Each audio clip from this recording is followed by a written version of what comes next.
bertemu lagi nih dengan saya, Cikal Yulianti. Kali ini tentunya kita akan kembali belajar mata pelajaran Bahasa Indonesia, namun dengan materi yang berbeda. Pada kali ini, kita akan belajar materi tentang teks biografi. Sebelumnya, ada yang tahu nggak nih makna dari kata biografi itu apa? Biografi merupakan bahasa serapan yang berasal dari bahasa Yunani.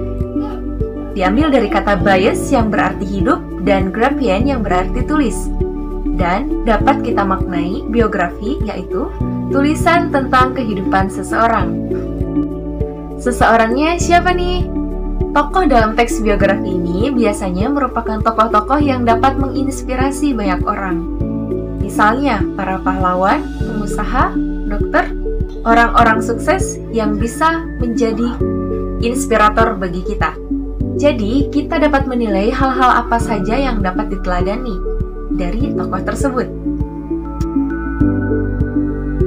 Agar kita mudah menentukan nilai-nilai yang dapat diteladani dari tokoh teks biografi, sebelumnya kita harus mengetahui dulu nih struktur dari teks biografi tersebut.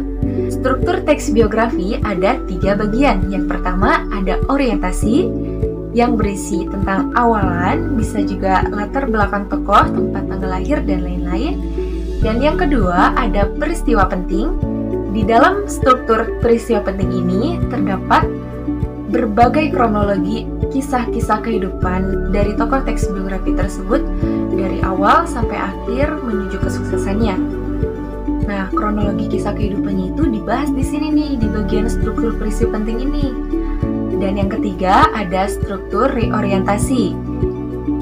Di bagian ini merupakan simpulan dari keseluruhan dari awal sampai akhir, dan bagian ini juga sebenarnya opsional, bisa ada ataupun tidak di dalam teks biografinya, tergantung penulis teks biografinya.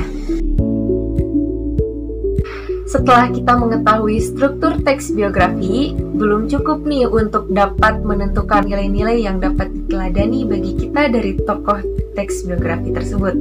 Nilai-nilai yang dapat diteladani itu tentunya terdapat di bagian struktur yang kedua, yakni di bagian peristiwa penting.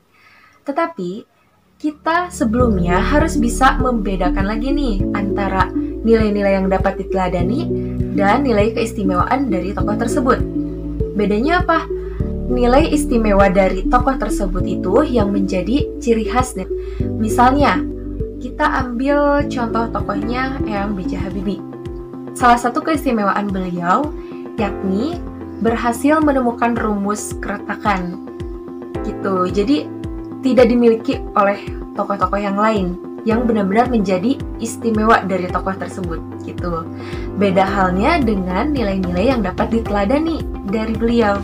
Misalnya, rajin membaca buku, memiliki semangat juang yang tinggi, setia juga, dan tekun orangnya.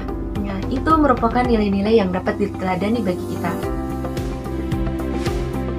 Jadi, untuk bisa menentukan nilai-nilai yang dapat diteladani bagi kita dari tokoh biografi tersebut, tentunya kita awalnya harus memahami seluruh isi teks biografi dengan cermat ya, harus dibaca secara rinci dan dipahami tentunya. Dan juga mengetahui struktur-struktur teks biografi sehingga kita bisa menentukan nih dengan mudah nilai-nilai apa saja sih yang bisa kita teladani dari tokoh tersebut gitu. Nah, dengan tahapan-tahapan tersebut kita akan jauh lebih mudah dalam menentukan nilai-nilai apa saja yang bisa kita teladani dari tokoh biografi tersebut. Oke, sekian materi pembelajaran kita hari ini. Terima kasih yang sudah menonton saya sampai detik ini. Mohon maaf apabila ada diksi yang kurang tepat dan kurang berkenan di hati. Semoga dengan mempelajari materi teks biografi kali ini, kita dapat lebih banyak membaca kisah tokoh-tokoh yang hebat, sehingga kita dapat terinspirasi dan menjadikan motivasi bagi kita untuk kehidupan yang akan datang. Semangat para pejuang, semangat para penerus bangsa. Jangan lupa membaca buku dan jangan banyak rebahan, perbuatlah perubahan. Oke, bye, sampai jumpa.